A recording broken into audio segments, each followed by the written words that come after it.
Do you know one phone call can ruin everything? Are you warning me?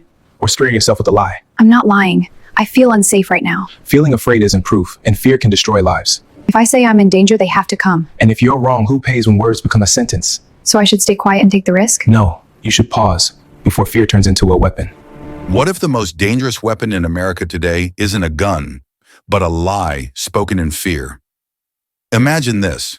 One phone call, made in a moment of panic, is enough to turn an innocent person into a suspect, a neighbor into a threat, and a quiet night into a life-altering nightmare. No evidence, no violence, just fear, mixed with alcohol, assumptions, and a system that has no choice but to respond when someone says, "I'm in danger." This isn't a story about monsters hiding in the shadows. It's about how quickly anyone can become one when fear replaces truth. Because in America, the pain doesn't always come from what actually happens. Sometimes it comes from what we think happened and who we decide to blame. Stay with us because this story will challenge what you believe about victims, accusations, race, and accountability. It will make you uncomfortable. It may make you angry, but if you let it, it will also make you wiser and more human. If you're ready to confront hard truths and understand the reality behind stories like this, subscribe to the Racist Reality channel right now and keep watching. This isn't just a video, it's a mirror. The call that shook the night. The call came in just before midnight, the hour when exhaustion and fear begin to sound alike. On the dispatcher's screen, the words appeared in the blunt, unforgiving language of emergency protocol. Possible assault. The kind of call that snaps a room to attention. The kind that doesn't allow for assumptions or hesitation or the comfort of doubt. A woman's voice cut through the static. Tight, rushed, trembling at the edges. She said someone had come into her place. She said she thought he tried to hurt her. In moments like this, no one asks whether fear is justified. Fear is treated as fact because the cost of being wrong is measured in lives. Sirens didn't scream that night. They didn't need to. Two patrol cars rolled through the warm Phoenix streets with quiet urgency, headlights slicing through pockets of shadow cast by palm trees and stucco walls. The apartment complex looked ordinary. Too ordinary, maybe. The kind of place where nothing ever happens until suddenly something does. Inside one of those units was Amanda Reed, 29 years old, sitting on the edge of her couch, phone clenched in her hand like a lifeline. She had called because she was scared. Not performatively scared, not cynically scared, but the kind of fear that grips your chest and tells you, with complete certainty, that something is wrong, even if you can't explain why. Fear doesn't arrive with footnotes. It doesn't cite sources. It doesn't pause to ask whether it's being fair. Amanda had been drinking. Not enough to feel reckless, she would later insist. Just enough to soften the sharp edges of a long day. Enough to quiet the loneliness that creeps in when the apartment goes silent and your thoughts get louder. The bottle on the counter wasn't empty, but it wasn't untouched either. It existed in that gray space where denial lives comfortably. Earlier, she thought she heard someone at the door. Footsteps in the hallway. The faint sound of keys. A shape passing by the peephole. In a city she still didn't quite know. In a building full of strangers, her mind began to fill in the blanks. Fear is creative. It is an author who writes fast and edits nothing. By the time she picked up the phone, the story felt real enough to demand help. When Officer Daniel Brooks and Officer Isaiah Coleman arrived, they didn't know any of this. They didn't know Amanda's day, her loneliness, or the way alcohol can amplify suspicion until it feels indistinguishable from truth. They knew only what the call told them. A woman alone, possibly attacked, possibly still in danger. That knowledge carries weight. It sharpens senses. It tightens posture. It changes the way you walk up a stairwell. Before they reached the apartment, a building supervisor met them near the stairs. He spoke calmly, carefully, as if aware that every word mattered. "Officers, I just want to say, we think there may be a misunderstanding."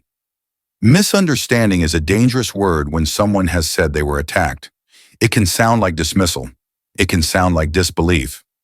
The officers didn't bristle, but they didn't relax either.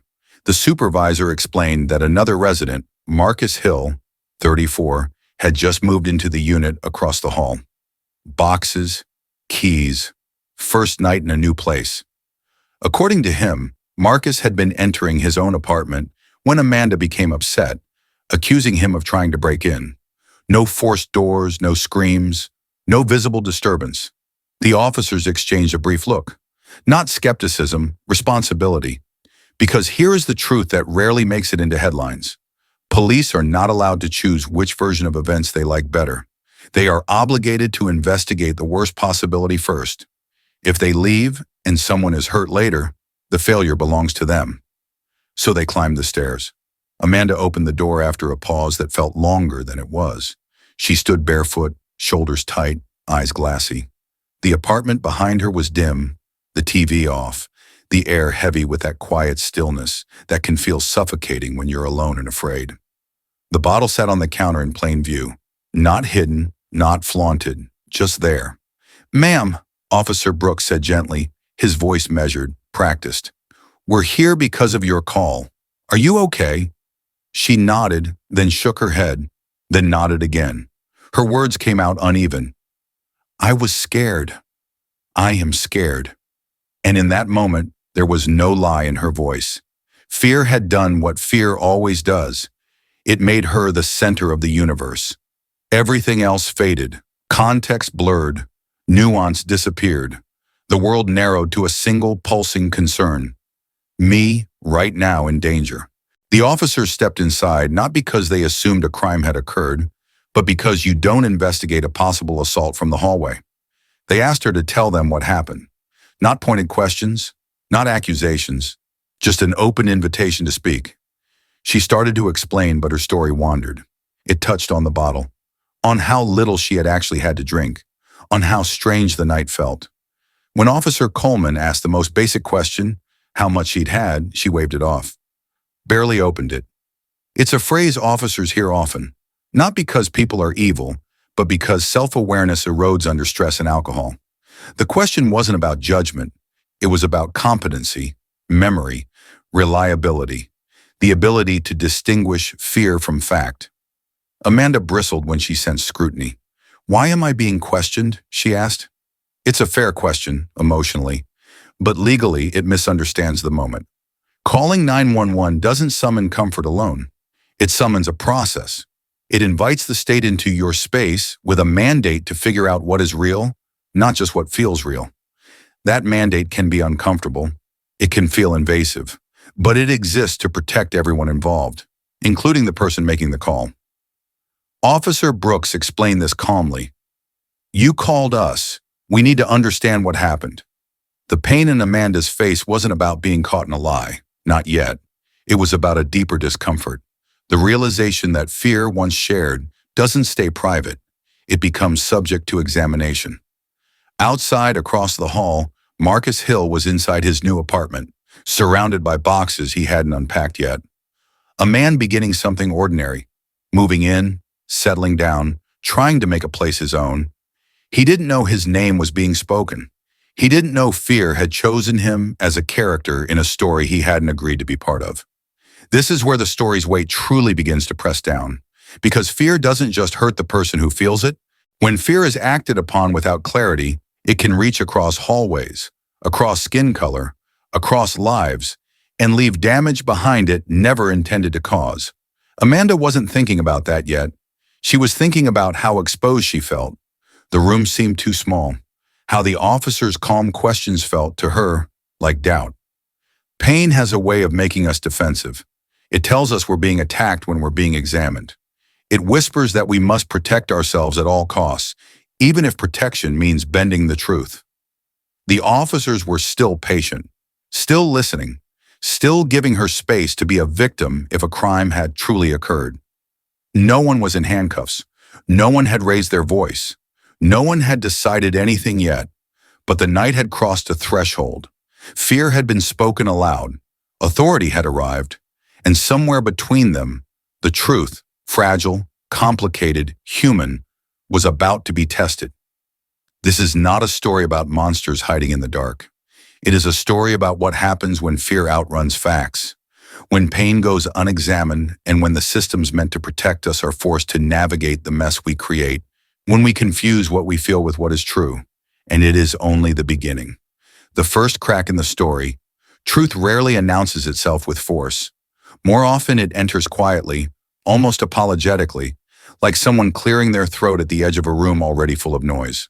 For the officers standing in Amanda Reed's apartment, the truth began to surface not through confrontation, but through contrast. Downstairs, before they ever climbed the steps, the building supervisor had offered a version of events that did not match the terror in Amanda's voice. He hadn't dismissed her fear. He hadn't mocked it. He simply described what he had seen. A man carrying boxes, struggling with keys, stepping into the apartment across the hall. A new resident, a beginning, not a threat. That account lingered in the officers' minds as they listened to Amanda speak. It didn't cancel her fear, but it complicated it. And complication is where real investigation lives. The supervisor mattered because he was sober, neutral, and disconnected from the emotional center of the event. In policing, such witnesses are rare gifts. They don't carry the adrenaline of the caller or the defensiveness of the accused. They offer something quieter and more dangerous to false narratives. Context. This was the first crack. Amanda continued to explain what she thought had happened, but her story bent under its own weight. It didn't snap yet, it wobbled. Small inconsistencies slipped through, not like lies carefully constructed, but like memories rearranged by anxiety. She said someone came into her apartment. Then she said she wasn't sure how. Then she circled back to what she'd been drinking. The officers didn't interrupt. They let her speak. This wasn't kindness alone, it was method. When people tell the truth, repetition strengthens the story. When they don't, repetition reveals the fractures. Officer Coleman glanced briefly at the doorframe. No splintering, no bent lock, no damage. The physical world was offering its own testimony, silent but firm. The officers asked questions not to trap Amanda, but to anchor the moment in reality. How long had she been in the apartment? Was the door locked? Had she noticed anything out of place? Her answers came slowly, sometimes doubling back on themselves. She seemed frustrated by the questions, as though they were obstacles rather than bridges. This is where pain often turns inward. When someone feels frightened and vulnerable, being asked to explain that fear can feel like being asked to justify it, and justification feels like judgment, even when it isn't. Amanda's voice tightened. Her shoulders rose. The emotional temperature climbed. "I don't understand why this is happening," she said at one point, her tone sharp. "I called because I was scared." Officer Brooks nodded. "We understand that, and that's why we're here. But understanding fear does not mean surrendering to it."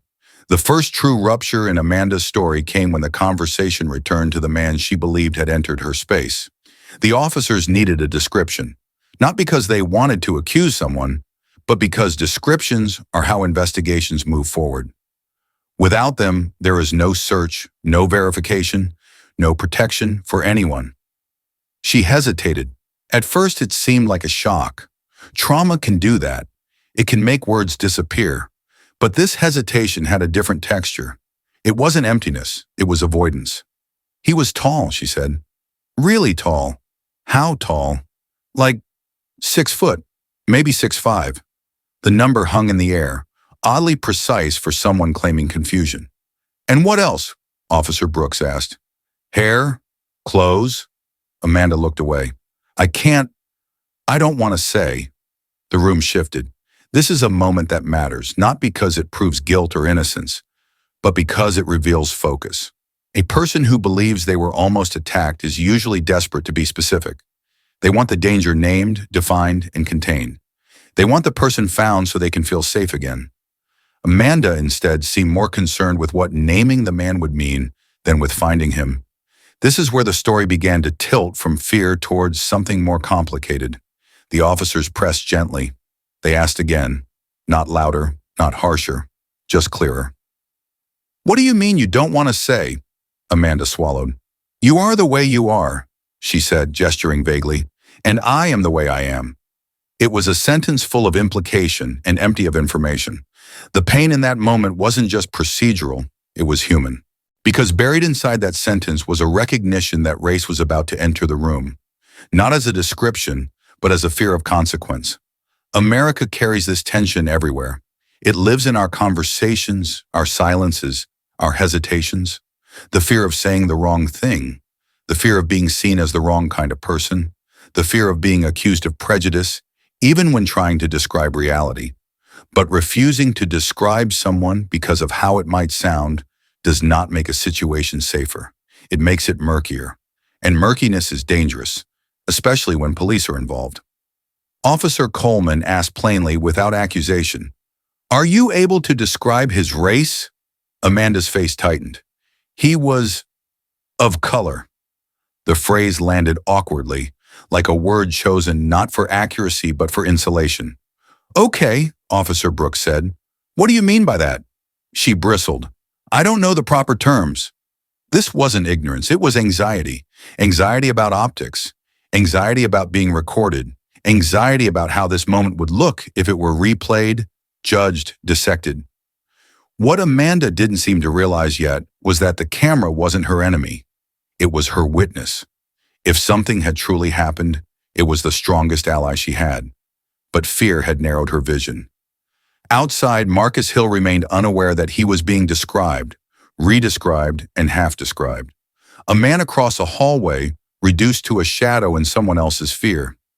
The crack in the story widened here because the description was no longer about identifying a suspect. It was about navigating a cultural minefield. This is one of the quiet tragedies of our time.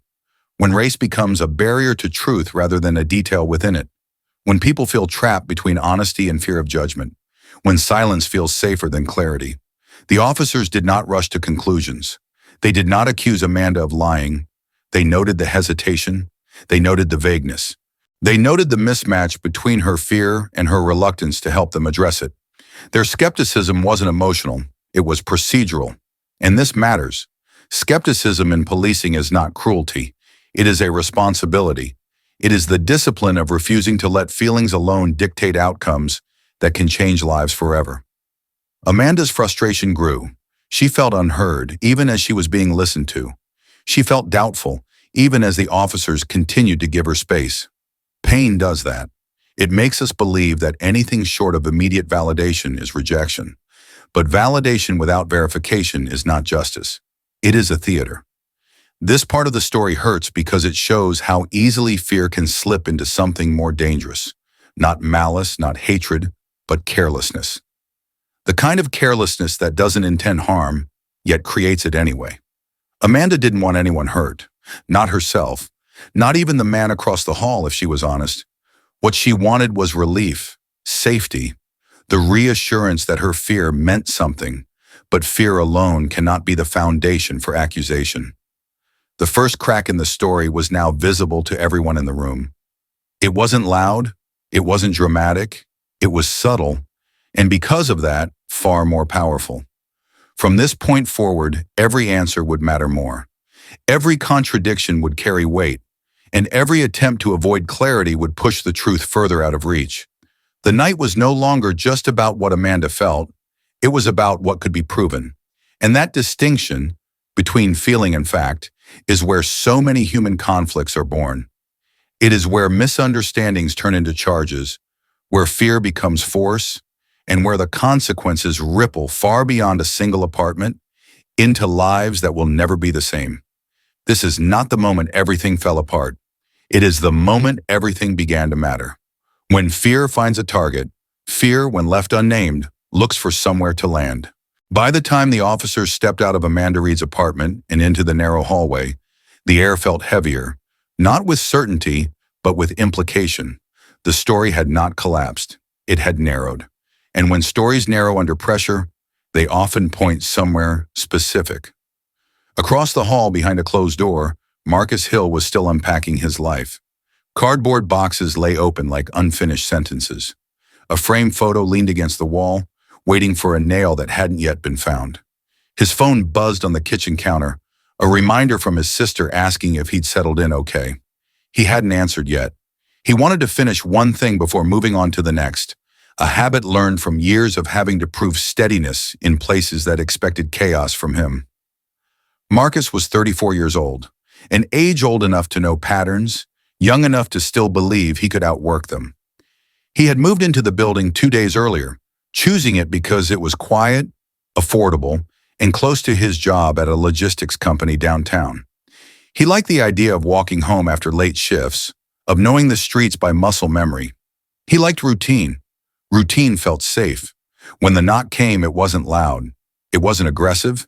It was firm, official, unmistakable. Police. Marcus felt his body react before his mind did. His shoulders tightened. His breath slowed. His hands instinctively moved into view. Not because he was guilty, but because he was trained. Trained by experience. Trained by stories passed down at family dinners and whispered after news reports. Trained by a country that taught him, early and often, that being calm could be the difference between going home and not. He opened the door slowly. 2 officers stood there, neutral expressions, hands resting where hands always rest on duty, not threatening, not relaxed. "Marcus Hill?" Officer Brooks asked. "Yes, sir. We'd like to ask you a few questions." This is where fear becomes shared. Marcus stepped aside, letting them see into the apartment. Boxes, clothes, a half-assembled lamp. Nothing hidden, nothing staged. "Is everything okay?" he asked. Officer Coleman nodded. "We're responding to a call from a neighbor. Just need to clear up a few things." Clear up. Those words can mean relief or ruin, depending on how the night unfolds. They asked Marcus where he had been earlier that evening. He answered without hesitation. Work, then the grocery store, then home. He showed them the receipt without being asked, not because he thought he needed to, but because he knew how stories worked once they started moving without facts. They asked if he had entered any apartment other than his own. "No," he said calmly. "I wouldn't do that." His voice did not rise. It did not harden. It carried the tired patience of someone who has answered variations of this question before. Officer Brooks glanced down the hallway. "Did you have any trouble with your keys tonight?" Marcus paused. "Yeah," he admitted. "The lock sticks a bit. I tried the wrong door at first. Realized it immediately." "How long were you there?" "Maybe a second. As soon as it didn't open, I looked at the number and moved on." That detail mattered because it fit. It fit the building supervisor's account. It fits the lack of forced entry. It fits the absence of evidence. It fits reality in a way fear often doesn't. But fitting the facts does not always stop the consequences. This is one of the cruel truths about prejudice. Innocence does not protect you from suspicion. Calm does not shield you from scrutiny. And honesty does not guarantee safety when fear has already chosen you as its shape. The officers did not treat Marcus harshly. That matters. They did their job carefully, professionally. But the mere presence of law enforcement in his doorway, the mere fact that he was being questioned, carried weight he could not set down. He thought of his mother, who had warned him about being accidentally in the wrong place. He thought of his father, who had taught him how to speak slowly, how to keep his hands visible, how to survive encounters that were never supposed to be dangerous, but often were. Marcus answered every question fully. He did not argue. He did not accuse. He waited. Across the hall, Amanda listened through her door. She could hear voices now. Not words, just tones. Male voices. Controlled. Calm. She felt something twist inside her chest that she couldn't name. This wasn't how she had imagined it. In her fear, the imagined intruder had been faceless, abstract, a shadow that justified her panic. But now that shadow had a name, a voice, a door that opened. And something inside her recoiled, not from danger, but from consequence. This is where pain sharpens, because confronting the humanity of the person you feared forces you to confront the possibility that the fear itself was misplaced. And that realization can feel like loss. Loss of certainty. Loss of moral clarity. Loss of the simple story where you are only the victim and never the cause. Amanda wanted her fear to matter. She wanted it validated. But watching Marcus stand there, calm, cooperative, human, made the ground beneath her story unstable. The officers returned to her apartment. They did not accuse her of lying. They did not dismiss her fear. They told her what they had learned. There was no evidence of forced entry. The neighbor across the hall had briefly tried the wrong door, that he had immediately corrected the mistake. Silence followed. Amanda's face flushed. Embarrassment and defensiveness tangled together, indistinguishable. "So you're saying I imagined it?" she asked. "No," Officer Brooks replied. "We're saying there's no indication of a crime." Those are different statements, but when fear is involved, they feel the same. This moment, quiet, restrained, procedural, is one of the most emotionally charged points in the story, because it is here that responsibility quietly enters the room. Amanda was not a villain. She was frightened. She was alone. She was reacting to something unfamiliar in a space she believed was safe. But fear does not absolve us from the effects of our actions. Calling the police is not a neutral act. It brings force, authority, and irreversible momentum. When that force is aimed, even unintentionally, at an innocent person, especially one already burdened by societal suspicion, the harm is real, even if no arrest is made. Marcus would go to bed that night with the echo of the knock still in his body, with the awareness that being new, being black, and being present was enough to be questioned. Amanda would go to bed with something else, the slow realization that her fear had reached beyond herself. This is where the pain deepens. Not because someone was hurt physically, but because trust was strained invisibly. Because two people who might have been neighbors, might have shared a polite nod in the hallway, were now bound together by an incident neither could fully undo. America is filled with moments like this. Small, quiet, easily dismissed. No headlines, no viral clips. Just human lives brushing against systemic tension and walking away change. The lesson here is not that fear is wrong. It is that unchecked fear seeks power, and power has consequences. If we want a stronger America, one built on safety, dignity, and shared belonging, we must learn to pause before fear becomes accusation. We must ask ourselves not just what am I feeling, but who might be harmed if I act on this feeling without certainty. Because love is not the absence of fear. Love is the discipline of not letting fear decide who is human.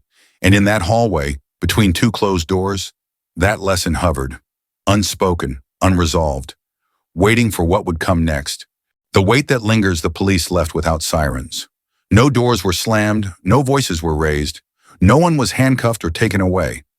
On paper, it was an uneventful call, resolved, documented, closed. But life does not move on paper. It moves in bodies. Marcus closed his door slowly after the officers stepped away. He leaned his forehead against the wood, just for a moment, and exhaled a breath he hadn't realized he'd been holding. His apartment was quiet again, but the quiet felt different now. It had edges. He looked around at the boxes, the half-finished lamp, the photograph still waiting to be hung. Earlier that evening, those things had represented possibility. Now they felt provisional, temporary, conditional, as if the space itself was still deciding whether he truly belonged. This is the part of the story no report captures, the way adrenaline lingers in the muscles long after danger has passed, the way your mind replays every word you said, searching for mistakes. The way relief and humiliation coexist is inseparable. Marcus sat down on the couch without turning on the light. He didn't want brightness. He wanted stillness. He wanted to feel invisible for a while, not as erasure, but as rest. He thought about the look on Officer Brooks's face, professional, neutral, controlled. He appreciated that. He truly did. But neutrality is not the same as safety. Neutrality still leaves room for interpretation, and interpretation has never been evenly distributed in this country. Marcus knew how easily the night could have gone differently, if his tone had been misread, if his hesitation had been interpreted as deception, if fear, once activated, had demanded a stronger ending. He had done everything right. And yet he was still left with the familiar ache, the knowledge that doing everything right is not always enough. Across the hall, Amanda sat on her bed, her back against the wall, knees pulled in close. The apartment felt smaller now, not because anything had changed physically, but because something inside her had shifted. She replayed the moment the officers told her there was no crime. No crime. The words echoed not as reassurance, but as disorientation. She had been so sure of her fear, so certain that it meant something, and now she was left holding it alone, without the external validation she had unconsciously hoped for. Amanda wasn't proud of what she was feeling. She felt embarrassed. She felt defensive. She felt a creeping shame she didn't yet know how to name. She hadn't wanted anyone hurt. She hadn't even wanted anyone to be confronted. Not really. She had wanted safety, confirmation, a return to equilibrium. But safety, she was learning, isn't something you can outsource without consequences. For the first time that night, Amanda allowed herself to imagine the man across the hall, not as a figure in her fear, but as a person. She pictured him standing there answering questions, knowing exactly what was happening, even if she didn't. The thought made her chest tighten. This is a hard truth to face, realizing that your fear has weight in the world, that it can cross thresholds, summon authority, alter someone else's sense of belonging. Amanda wasn't racist in the way she had been taught to define racism. She didn't use slurs. She believed in equality. She would have told you honestly that she judged people by their character. And yet, when fear entered her home, it didn't remain abstract. It searched her memory for meaning. And the meaning it found was shaped by a lifetime of stories, images, warnings, and unspoken cues about who is dangerous and who is safe. This is how racism often operates now. Not loudly, not proudly, but quietly, defensively, wrapped in the language of concern and caution. Amanda hadn't chosen those associations consciously, but she had acted on them. And that is where responsibility lives. Not in intent alone, but in impact. She thought about opening her door, about saying something, about apologizing. But the idea terrified her. What would she even say? I was afraid felt insufficient. I'm sorry felt heavy with implication. So she stayed where she was, suspended between regret and self-protection. The hallway remained silent. Two people separated by a wall, both carrying the weight of a moment neither had wanted, but both would remember. This is what unresolved pain looks like. It doesn't explode, it settles. And when pain settles without being examined, it hardens into belief. Marcus lay awake long after the building fell quiet. He considered calling his sister back, but decided against it. He didn't want to explain. Explaining always required translation, of tone, of context, of why something that didn't happen still hurt. Instead, he scrolled through his phone, past headlines and updates, until he landed on an article about a similar incident in another city. Different names, different outcome, same pattern. He closed the app. This wasn't about one woman, or one call, or even one night. It was about accumulation. Every small moment like this adds to a ledger that people like Marcus carry with them. A ledger of caution, of restraint, of knowing when to shrink and when to stand still. That ledger is not imaginary. It is not exaggerated. It is written in lived experience. And the cost of carrying it is invisible to those who don't have to. Amanda, too, struggled to sleep. Her mind kept returning to the phrase she had used. You are the way you are, and I am the way I am. At the time, it had felt like self-protection, a way to avoid saying the wrong thing. Now it felt like a wall she had built in a moment of panic, separating herself from accountability. She wondered when that wall had become so easy to raise. She wondered how many times she had crossed similar moments without noticing. Pain has a way of clarifying what comfort keeps blurry. This part of the story matters because it shows us that racism is not only about hatred, it is about distance. Emotional distance, moral distance. The distance that allows us to act without fully considering the humanity on the other side. And it asks a difficult question of all of us. What do we do after the moment passes? Do we retreat into justification, telling ourselves that fear explains everything? Or do we sit with the discomfort long enough to let it teach us something? A stronger America is not built by pretending these moments don't matter. It is built by refusing to let them pass unnoticed, by recognizing that love is not just a feeling, it is a practice, a choice to stay present when shame urges us to look away, a willingness to acknowledge harm even when it wasn't intended. Marcus and Amanda would not speak that night, but the silence between them was not empty. It was full of questions about safety, responsibility, and what it truly means to share a country, a building, a future. And somewhere in that silence lived the possibility of change, quiet, fragile, and dependent on what comes next. The moment no one sees morning arrived without ceremony. No apology from the sky. No announcement that something important had happened the night before. The sun rose the way it always does, indifferent, reliable, unconcerned with the quiet fractures it illuminated. Marcus woke before his alarm. His body did that now, automatically after nights like this. Sleep had come in fragments, interrupted by dreams that weren't really dreams. Just scenes replayed with slight variations, his mind searching for a safer ending. He sat on the edge of the bed and let his feet rest on the floor, grounding himself. He breathed slowly, counting in fours, the way he'd learned to do years ago after another incident he never reported because nothing had technically happened. Nothing had happened. That phrase followed him through his morning routine, through the shower, through the coffee brewing, through the moment he put on his jacket and paused, hand on the doorknob, preparing himself to step back into a building that now felt different. This is the moment no one sees, not the police, not the neighbors, not the people who will later debate whether race really played a role. It's the moment when someone decides how much of themselves they are willing to carry into the world that day. Marcus chose composure. He always did. Composure was armor. It was light enough to wear daily, heavy enough to deflect assumptions. He straightened his shoulders, adjusted his collar, and opened the door. The hallway was empty. Across the hall, Amanda's door remained closed. He felt a flicker of relief, quick, guilty, and gone. He wasn't ready to be seen by her. Not yet. Maybe not ever. The thought made him sadder than he expected. Downstairs, the building supervisor nodded at him with polite familiarity. "Morning," he said. "Morning," Marcus replied. Nothing more was said, and yet the acknowledgement mattered.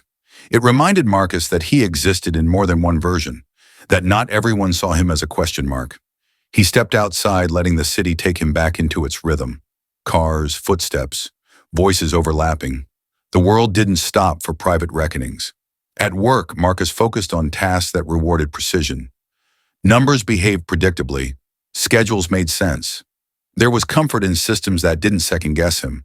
But even there, the residue lingered. When a coworker laughed too loudly behind him, his shoulders tensed before he could stop it. When his manager asked to speak with him privately, his stomach tightened despite years of positive reviews. This is how fear travels forward in time. It doesn't stay where it started. It rewires reactions. It changes baselines. Marcus wasn't angry, not in the way people expect anger to look. He wasn't plotting confrontation or rehearsing speeches in the mirror. He was tired in a way that sleep doesn't fix. Because what exhausted him wasn't the event itself. It was the knowledge that it could happen again. Across town, Amanda moved through her morning with a different weight. She called in sick to work, not because she was physically unwell, but because she couldn't imagine explaining her distraction to anyone. She stayed in her apartment, moving slowly, avoiding the hallway as if it might speak. She made coffee and forgot to drink it. She opened her laptop and closed it again. Her phone buzzed with a message from a friend asking about dinner plans, and she didn't respond. Amanda had spent much of her life believing she was a good person, not in an arrogant way, just in the quiet, assumed way many people do. She voted the right way. She used inclusive language. She believed in fairness, and yet none of that had prepared her for the realization settling into her chest now, that good intentions do not automatically produce good outcomes. She replayed the night again, but this time from a different angle. The knock on her door, her voice on the phone, the hesitation when asked to describe the man. She noticed details she hadn't allowed herself to see before, the way she'd clung to ambiguity, the relief she'd felt when she didn't have to say certain words out loud, the instinct to protect herself from judgment rather than protect someone else from harm. This recognition hurt in a way that was unfamiliar. It wasn't the sharp pain of being wronged. It was the dull ache of self-discovery. Amanda wanted to defend herself, to say she'd been scared, to remind herself that fear is human. And it is. That's true. But another truth pressed in alongside it. Fear does not excuse carelessness with power. The police had arrived because she asked them to. Authority had entered the hallway because she summoned it. And authority, once summoned, does not ask permission before leaving marks. Even when it does everything right, Amanda wondered what it would feel like to be on the other side of that knock, to open the door knowing you hadn't done anything wrong and still feel your pulse race because history had taught your body to expect consequences anyway. She felt something close to grief then, not for herself, but for the distance between the person she believed she was and the person she had been in that moment. This is where growth hurts, not because it attacks us, but because it removes our excuses. Amanda thought about apologizing again. The idea returned, heavier now, more insistent. But apology felt inadequate without understanding, and understanding required listening, and listening required courage she wasn't sure she had yet. So instead, she wrote, she opened a blank document and began typing. Not an explanation, not a justification, but questions. Why did I feel unsafe so quickly? What stories shaped that reaction? Who taught me what danger looks like? The questions didn't resolve anything immediately, but they slowed her defensiveness. They created space where reflection could live. This too is a moment no one sees. The quiet, uncomfortable work of self-examination. The willingness to sit with guilt without turning it into self-pity. The decision to learn rather than retreat. America's deepest changes rarely begin with speeches or protests. They begin here, with ordinary people in ordinary rooms confronting uncomfortable truths about themselves. Marcus and Amanda did not know each other's inner worlds. They did not share a conversation or exchange glances that morning. They moved through separate days shaped by the same event, carrying different versions of its weight. But the story did not end there. Because what happens next, what happens after the moment no one sees, is what determines whether pain hardens into resentment or opens into responsibility. A stronger America is not built by pretending fear doesn't exist. It is built by teaching ourselves what to do after fear speaks. By choosing curiosity over certainty. By choosing humility over defensiveness. By choosing to see the full humanity of others, even when it forces us to see parts of ourselves we would rather ignore. Love is not proven in comfort. It is proven in what we do when comfort breaks. And in the quiet hours of that morning, two people, separated by a hallway and a history neither had chosen, stood at the edge of that proof, whether they knew it yet or not. The choice to step closer. Change does not arrive as a revelation. It arrives as a decision, often small, often uncomfortable, often made in silence. 3 days passed, long enough for the shock to dull, but not long enough for the memory to fade. Marcus had settled into a cautious rhythm. He left his apartment at predictable times. He kept his headphones in, not to listen to anything in particular, but to signal distance. Distance felt safer than curiosity. Distance reduced the chance of misinterpretation. He told himself this was temporary, but temporary habits have a way of becoming permanent when fear justifies them. On the fourth morning, he ran into Amanda in the hallway. There was no dramatic buildup, no music cue, no slow-motion moment of reckoning. Just two people stepping out of their apartments at the same time. Amanda froze first. Her hand tightened around her keys. Her mind raced through 1,000 wrong ways to speak and found none that felt right. She saw the guardedness in Marcus's posture immediately. Not hostility, not anger, but readiness. The kind that forms when you expect the world to misunderstand you. Marcus noticed her hesitation. He felt it register in his body like a warning bell. His instinct was to nod politely and keep moving, to preserve the fragile piece of distance. This was the moment where most stories end, with avoidance, with politeness mistaken for resolution, with lessons postponed indefinitely. But something different happened. Amanda spoke. "Hey," she said. Her voice was quiet but steady. Can I talk to you for a second?" Marcus stopped. He didn't answer right away. He assessed, not just her tone, but the space around them, the open hallway, the absence of anyone else, the lack of urgency in her voice. "Okay," he said finally. That word carried more weight than either of them realized. Amanda swallowed. "I want to say something, and I'm not sure how to say it right, but I don't want to hide from it." Marcus nodded once. "Go ahead." She took a breath. "I'm sorry," she said, "for what happened the other night, for calling the police, for not thinking about how that would affect you." The words didn't rush. They didn't perform. They landed carefully like something fragile being set down. Marcus felt a tightening in his chest. Not anger, but caution. I was scared, Amanda continued, but I'm realizing that fear doesn't exist in a vacuum, and mine had consequences. I'm trying to understand that. She didn't ask for forgiveness. She didn't explain herself further. She didn't cry. She waited. That restraint mattered. Marcus studied her face. He saw discomfort there, vulnerability, not the performative kind that demands reassurance, but the kind that accepts the possibility of rejection. He exhaled slowly. Thank you for saying that, he said. I appreciate it. Appreciation is not absolution, and Marcus didn't offer it as such. I want you to understand something, he added. Nothing really happened that night, but it still did something to me. Amanda nodded. I figured. So? When the police knock on your door and you haven't done anything wrong, Marcus said, choosing his words with care, it reminds you that your presence alone can be treated like a problem. The hallway was silent again, but this silence was different. It wasn't avoidance. It was listening. Amanda felt the weight of his words settle in her body, not as accusation, but as truth. She didn't argue. She didn't minimize. She let it stay heavy. I didn't think about that, she said quietly. I know, Marcus replied. Most people don't have to. That sentence wasn't bitter, it was factual. And facts, when spoken plainly, are powerful. This conversation did not erase the past. It did not undo the fear or the impact. But it did something equally important. It interrupted the pattern.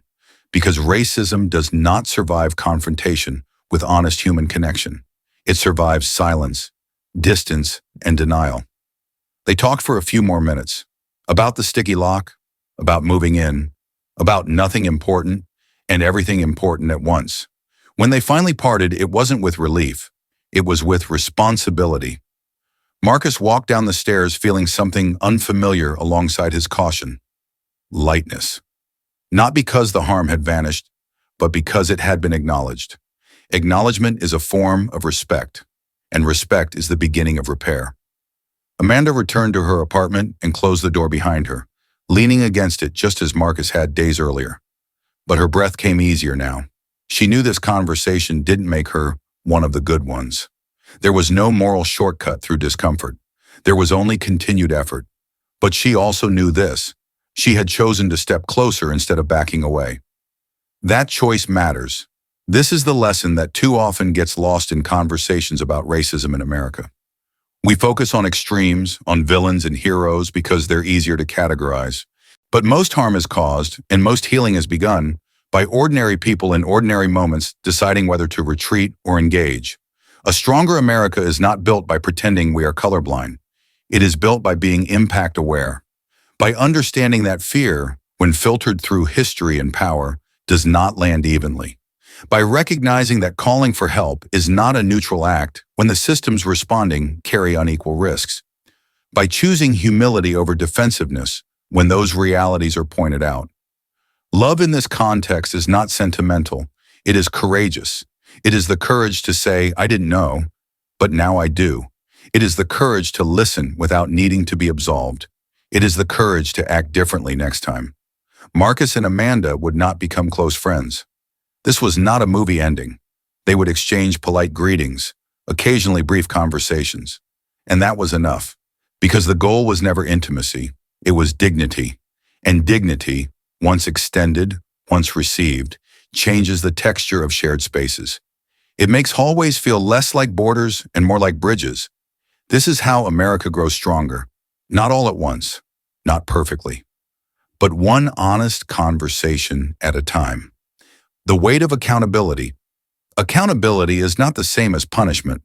That distinction matters, especially in America, where too many stories end with either denial or destruction, and too few linger in the uncomfortable middle where growth actually happens.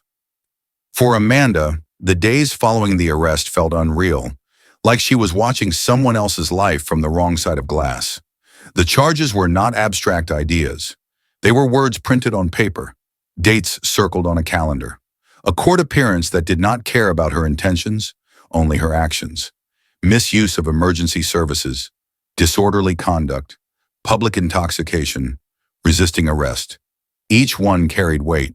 Together they pressed down on her chest in a way she hadn't expected.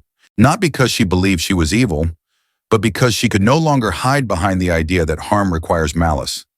No one had told her growing up that you could cause real damage without meaning to. That lesson came late. It came sitting alone at her kitchen table, staring at a notice from the court, realizing that the system she had once assumed would protect her unconditionally had simply responded to facts, to behavior, to consequences. And that realization hurt. But pain, when it doesn't harden into resentment, can become a teacher. Amanda replayed the night again and again, not to excuse herself, but to understand the moment where she lost control of the narrative, where fear turned into certainty, where certainty turned into accusation. She remembered how confident she'd sounded on the phone, how righteous her voice had felt, how quickly the story had formed once her anxiety found a target. And she remembered something else too, how quickly that story had fallen apart when questioned. The truth had not been buried. It had been thin. What frightened her most was not the arrest. It was how easy it had been to believe herself. This is one of the hardest truths to face. We are most dangerous when we are convinced of our own innocence. Marcus, meanwhile, carried a different kind of weight. No court date followed him. No paperwork bore his name. But that didn't mean the incident left him untouched. He found himself replaying the knock at the door, the way his stomach had tightened before he even opened it, the calculation he made in seconds, how to stand, how to speak, how not to escalate something he didn't understand. People who haven't lived that reality often assume the fear begins when something goes wrong. For Marcus, it began before anything happened. It began with the knowledge that his explanation might not be believed, that his calm might be misread, that his presence alone could become evidence. The charges against Amanda did not erase that knowledge, but they did something else. They affirmed that facts still matter, that systems, flawed as they are, can sometimes correct course when reality is allowed to speak louder than fear, that the truth, when documented and preserved, has a chance to stand on its own. This matters not because it creates winners and losers, but because it reinforces a principle essential to a functioning society. Responsibility must be tethered to reality, not emotion. In the weeks that followed, Amanda attended a required alcohol awareness class as part of a diversion program. She sat in a room with strangers, listening to stories that mirrored hers in uncomfortable ways. People who hadn't planned to hurt anyone. People who didn't think one bad decision could follow them home.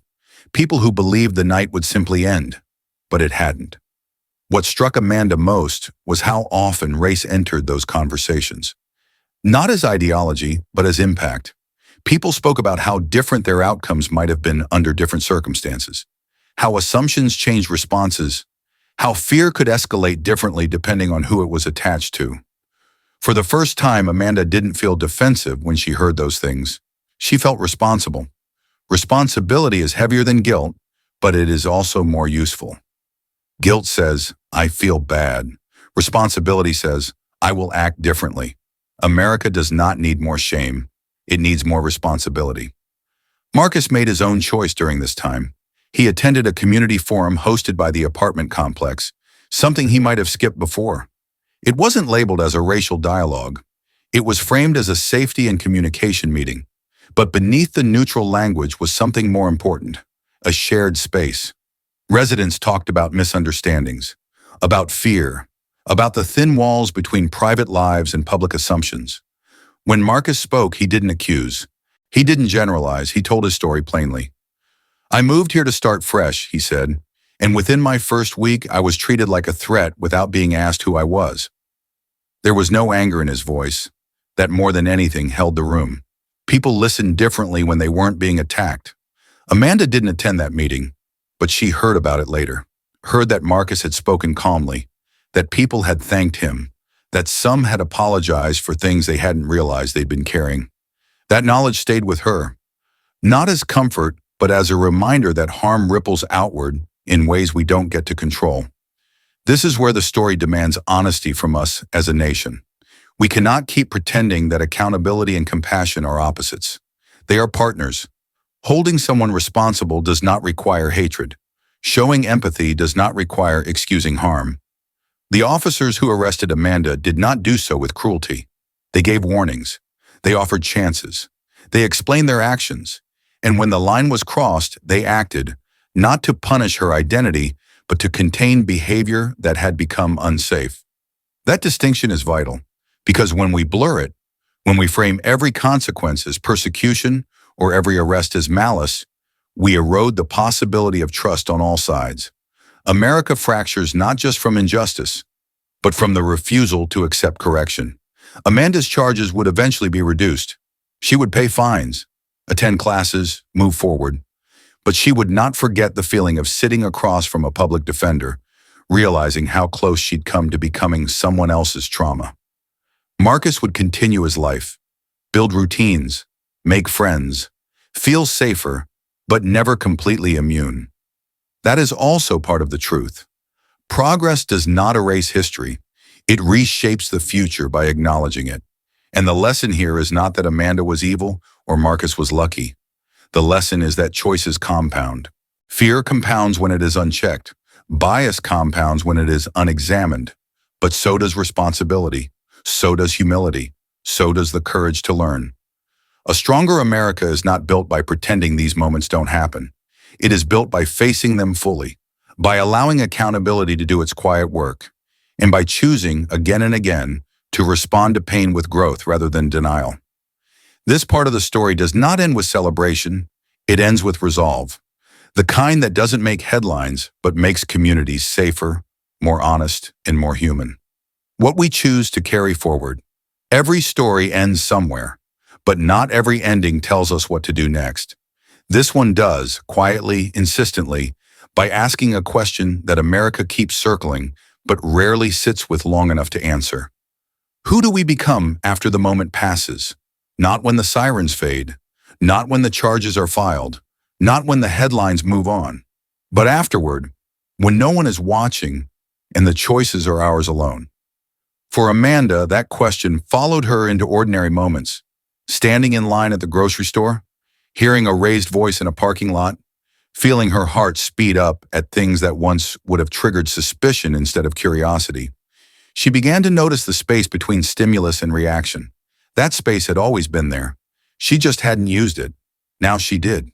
She learned to pause, not because fear disappeared, but because she understood that fear is information, not instruction. It tells you something is happening inside you, not necessarily outside you. This was a painful realization. It required admitting that the story she'd told herself, that she was intuitive, careful, justified, had gaps, and that those gaps were filled with assumptions she hadn't earned. Growth is not glamorous.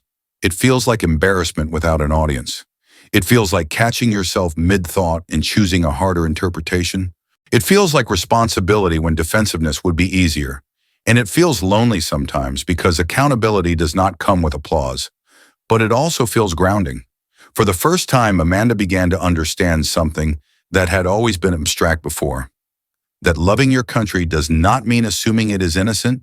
It means believing it is capable of better, and being willing to do the work that belief requires. Marcus carried his own version of that question. What do I do with the fact that this could happen again? That question had no neat answer.